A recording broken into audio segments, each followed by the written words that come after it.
Out of Florida as rain moves in from Tropical Storm Julia that Michael was just talking about.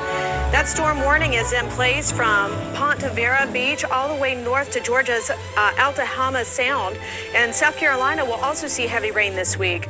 Florida Governor Rick Scott is asking people to be prepared and review evacuation plans just in case of flash flooding.